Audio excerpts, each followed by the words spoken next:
మా శవాలను ఎర్ర జెండాలతో ఊరేగిద్దామనా? ఈ వయసులో మాకు స్వార్థం ఏంటి? ప్రజాస్వామ్యవాదులు పౌర హక్కుల వారు పరిధి దాటి మాట్లాడకండి. నేను నాకు మీటింగ్ పెట్టిండు. ఈయన ఎవరు? ఆశన్న అలియాస్ రూపేష్. మొన్న లొంగిపోయినటువంటి 208 మంది నక్సల్స్తో లొంగిపోయినటువంటి కేంద్ర కమిటీ సభ్యుడు రూపేష్ అలియాస్ ఆశన్న. మరి ఆయన నిజంగా ఆయనే ప్రెస్ మీట్ పెట్టిండా? లొంగిపోయినాక వీళ్ళందరూ మళ్ళా ఒక టీమ్గా ఉండాల్సినటువంటి అవసరం ఏంటి? వీళ్ళని కాపాడుతున్నది ఎవరు?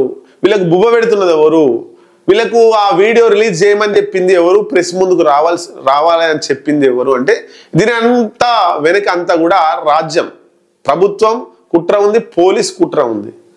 ఎందుకు అన్నప్పుడు అలియాస్ ఈ రూపేష్ అలియాస్ ఆశన్న లొంగిపోయింది స్వార్థ రాజకీయ ప్రయోజనాల కోసమే అని చెప్పేసి బయట ఉన్నటువంటి మావోయిస్టు సానుభూతి పరులు, పౌర హక్కుల సంఘాల నేతలు, మేధావులు అందరూ కూడా చెప్తున్నారు.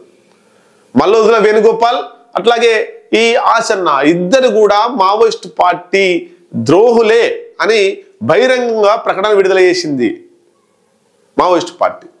బయట ఉన్నటువంటి మేధావి వర్గం అంతా కూడా వీళ్ళిద్దరు ద్రోహులే ముమ్మాటికి అని చెప్పేసి కూడా చెప్తుంది. ఇట్లా చెప్తున్న తరుణంలో ఇప్పుడు ఈయన నిన్న ఒక ప్రెస్ మీట్ పెట్టిండు. ఆయన ప్రెస్ మీట్ మధ్యలో కుర్చేసుకొని కూర్చున్నాడు. చుట్టూ ఈ లొంగిపోయినటువంటి 208 మంది మావోయిస్టులు ఉన్నారు. ఎవరైనా మావోయిస్టులు లొంగిపోగానే ఆ లొంగిపోయినటువంటి మావోయిస్టులు ఖచ్చితంగా ఎవరి ఇళ్లలో పోతారు, ఎవరి పనులు చేసుకుంటారు. లొంగిపోయిన తర్వాత కూడా అంతమంది ఎందుకు ఒక దగ్గర ఉంటున్నారు అంటే ఇంకా వాళ్ళను సాత్తుంది, వాళ్ళకు బువ్వ పెట్టి పోషిస్తుందంతా కూడా ప్రభుత్వమే. ఎందుకు అన్నప్పుడు ఉంటే థ్రెట్ వేణుగోపాల్కి ఉండొచ్చు, మల్లోజుల వేణుగోపాల్కి, ఈ ఆశన్నకు ఉండొచ్చు. మిగతా మావోయిస్టులకి థ్రెట్ లేదు కదా. ఎందుకు అంటే వీళ్ళ చేత ఒక ప్రెస్ మీట్ పెట్టించి వీళ్ళు బాగున్నారు, మావోయిస్టులలో ఉన్నప్పుడు కంటే లొంగిపోయిన తర్వాత బాగున్నారు, వీళ్ళకి మంచి బువ్వ దొరుకుతుంది, మంచి సౌకర్యాలు లభిస్తున్నాయి, ప్రభుత్వం అండగా ఉంది, వీళ్ళ మీద ఎట్లాంటి కేసులు లేకుండా చేసింది, వీళ్ళ మీద ఎట్లాంటి ఇబ్బందులు లేవు, ఎట్లాంటి నిషేధం లేదు, హ్యాపీగా బ్రతకగలుగుతున్నారు అనేటువంటి విషయం లొంగిపోని మావోయిస్టులకు తెలవాలి. తెలిస్తే వాళ్ళు ఒక ఆలోచనలో పడతారు. ఏంది, మేము ఈ అడవిలో ఉండడం కంటే మంచి జీవితం బయట లొంగిపోతే దొరుకుతుంది కదా అనేటువంటి ఆలోచన మావోయిస్టులో రావాలి. కాబట్టి ఇంకా ఆ మావోయిస్టులు ఎక్కడెక్కడ ఉన్నారు, వాళ్ళ స్థావరాలన్నీ కూడా ఈ లొంగిపోయిన వాళ్ళకి తెలుసు. కాబట్టి ఇంకా రాజ్యం ఆధీనంలోనే ఈ లొంగిపోయినటువంటి మావోయిస్టులు ఉన్నారు. దాని మీద ఏం మాట్లాడకుండా, ఇంకా ఎందుకు కలిసికట్టుగా ఉన్నారు అనేది మాట్లాడకుండా ఇంకా బురద జల్లే ప్రయత్నం చేస్తున్నాడు ఈయన ఆశన్న. ఎవరి మీద? మావోయిస్టు పార్టీ మీద. ఏమంటున్నాడు చూడండి, పౌర హక్కుల నేతల మీద ఆయన మాట్లాడుతున్నాడు. ప్రజాస్వామ్యవాదులు పౌర హక్కుల నేతలు పరిధి దాటి మాట్లాడకండి. పౌర హక్కుల నేతలు లేకపోతే, ప్రజాస్వామ్యవాదులు లేకపోతే ఇప్పటి వరకు ఆశన్న బతికెట్టోడే కాదు. ఇప్పటి వరకు ఆశన్న బతికెట్టోడే కాదు. మావోయిస్ట్ పార్టీ అక్కడ ఏం చేసినా కూడా స్పందించేది పౌర హక్కుల నేతలే మొదటిగా స్పందించేది. అంటే మీరు మావోయిస్ట్ పార్టీలో ఉన్నప్పుడు, మీరు కీలక నేతగా ఉన్నప్పుడు ఈ ప్రజాస్వామ్యవాదులు, ఈ పౌర హక్కుల నేతలు మీకు మంచోళ్ళు అయ్యారు. ఇప్పుడు మీరు లొంగిపోయిన తర్వాత, మీకు పోలీసుల దగ్గర అయిన తర్వాత, ఇప్పుడు ప్రభుత్వం దగ్గర అయిన తర్వాత, రాజ్యం దగ్గర అయిన తర్వాత ప్రజాస్వామ్యవాదులు, పౌర హక్కుల నేతలు మీకు చెడువారయ్యారు. అంటే మీకు సపోర్ట్ చేసినప్పుడు అప్పుడు మంచివారయ్యారు, మీ పద్ధతి మంచిగా లేదు అని చెప్పినప్పుడు ఇప్పుడు మీరు మిమ్మల్ని వ్యతిరేకించేవారయ్యారా?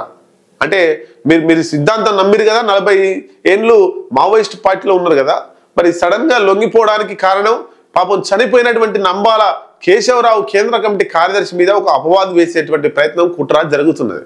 ఏంది, ఆయన ఉన్నప్పుడే మేము మావోయిస్టు పార్టీగా ఆయుధాలు వదిలిపెట్టాలని మేము అనుకున్నాం అంటుండు. మావోయిస్టులు ఏదనుకున్నా తీర్మానం రూపంలో, లెటర్ రూపంలోనో, ప్రకటన రూపంలో ఖచ్చితంగా ఉంటుంది. నంబాల కేశవరావు ఇప్పుడు ఎట్లాగో చనిపోయింది కాబట్టి ఆయన మీద ఒక ఆరోపణ చేస్తే నా లొంగిపోయిన దానికి న్యాయం జరుగుతుంది అనేటువంటిది అనుకుంటుండు. కానీ నంబాల కేశవరావు కేంద్ర కమిటీ స్థాయిలో ఉండి ఆయన ఆయుధాలు వదిలిపెట్టాలని ఎట్లా అనుకుంటాడు? అంత చిన్న లాజిక్ ఎట్లా మిస్ అవుతున్నాడు ఈ ఆశన్న? అంటే చనిపోయింది కదా, ఆయన లేచి చెప్పలేడు కదా అనేటువంటిది ఆయన మీద అపవాదిస్తున్నాడు. మరి తీర్మానం ఉంటుంది కదా, కేంద్ర కమిటీలో తీర్మానం ఉంటుంది, ఆయుధాలు వదిలిపెట్టొద్దా వదిలిపెట్టాలని. అభిప్రాయాలు వేరు, తీర్మానం వేరు. అభిప్రాయం వాళ్ళ కేంద్ర కమిటీలో, పొలిట్ బ్యూరోలో ఎవరైనా ఎవరి అభిప్రాయం అన్నా చెప్పొచ్చు. కానీ మెజార్టీ బై మైనార్టీ తీర్మానం ఉంటుంది. అంటే ఎక్కువ ఎవరు ఒప్పుకుంటే అదే తీర్మానం ఉంటుంది. ఈయన అభిప్రాయం చెప్పొచ్చు, ఆ కేంద్ర కమిటీలో ఆయుధాలు వదిలిపెడతా అని చెప్పొచ్చు. ప్రాణం మీద తీపి వచ్చో, లేకపోతే ప్రభుత్వానికి పోలీసులకు భయపడో, లేకపోతే లొంగిపోయి మంచి జీవితం అనుభవిస్తామనో ఈయన తీర్మానం చెప్పొచ్చు, అది ఈయన అభిప్రాయం చెప్పొచ్చు. కానీ కేంద్ర కమిటీ ఈయన అభిప్రాయాన్ని ఆమోదించకపోవచ్చు కదా. ఆమోదిస్తే మిగతా కేంద్ర కమిటీ సభ్యులు, మిగతా పొలిట్ బ్యూరో సభ్యులు కూడా రిలీజ్ చేస్తారు కదా. మేము అనుకున్నాం, మేము కూడా అంటే మీ ఒక్కరికి ప్రాణం మీద తీపి ఉందా? తీర్మానం అయితే అందరికందరూ లొంగిపోతారు కదా. మీరు వచ్చేటప్పుడు ఆ ఆయుధాలను ఎట్లయితే జాగ్రత్తగా పట్టుకొచ్చి పోలీసులకు, ముఖ్యమంత్రికి ఎట్లయితే అప్పచెప్పిర్రో ఆ లెటర్ను కూడా బయటకు తీసుకొచ్చి అప్పచెప్పి ప్రెస్కు రిలీజ్ చేసేవాళ్ళు కదా. ఇక మేము మావోయిస్ట్ పార్టీగా ఆయుధాలను వదిలిపెడుతున్నామని. ఎందుకు ఆ లెటర్ మీ దగ్గర లేదు మరి? అంటే ఇవన్నీ కూడా వీళ్ళతోటి మాట్లాడించేదంతా కూడా పోలీసులే మాట్లాడిస్తున్నారు. వీళ్ళతో మాట్లాడించేదంతా కూడా ప్రభుత్వం, బీజేపీ ప్రభుత్వం వెనుక అమిత్ షా ఉండే మాట్లాడిస్తున్నాడు. అంటే ఈ పౌర హక్కుల నేతలను కూడా, ప్రజాస్వామ్యవాదులను కూడా చులకన చేయాలి, పలుచన చేయాలి. వీళ్ళకు ఇప్పుడు మావోయిస్ట్ పార్టీకి బయట ఉండి ప్రజల మద్దతు చాలా ఉంది. ఇప్పటికీ నిరసనలు కూడా ఆపరేషన్ కగార్ను ఆపివేయాలని చాలా పౌర హక్కుల నేతలు, ప్రజా సంఘాల నేతలు, వివిధ రకాల పార్టీలు సైతం పెద్ద ఎత్తున ఆందోళనలు చేసినాయి, నిరసనలు చేసినాయి. మరి అట్లాంటి నిరసనలు వస్తున్న తరుణంలో ఈ పౌర హక్కుల నేతలు, ప్రజాస్వామ్యవాదులను టార్గెట్ చేసింది ప్రభుత్వం, రాజ్యం. ఎవరైతే మావోయిస్టులకు అనుగుణంగా మాట్లాడతారో వాళ్ళను అరెస్ట్ చేయడమో, బెదిరించడమో ఇంకేదో చేస్తుంది, ఆల్రెడీ చేస్తున్నారు. మరి ఇప్పుడు వాళ్ళని భయపెట్టించే క్రమం. మావోయిస్టులు అడవిలో ఉన్నారు, వీళ్ళకు బయట నుంచి మద్దతు ప్రజాస్వామ్యవాదులు, పౌర హక్కుల నేతలు. వీళ్ళని కూడా భయపెట్టియాలంటే వీళ్ళతో ప్రకటన చేపియాలి. మేము అడవులలో ఉన్న కష్టం వీళ్ళకేం తెలుసు, పౌర హక్కుల నేతలకు అంటుండే. ఇన్ని రోజులు పౌర హక్కుల నేతలు మీకు సపోర్ట్ చేసింది తెలియదా? బయట ఏం జరుగుతుందో పౌర హక్కుల నేతలకు తెలియదా?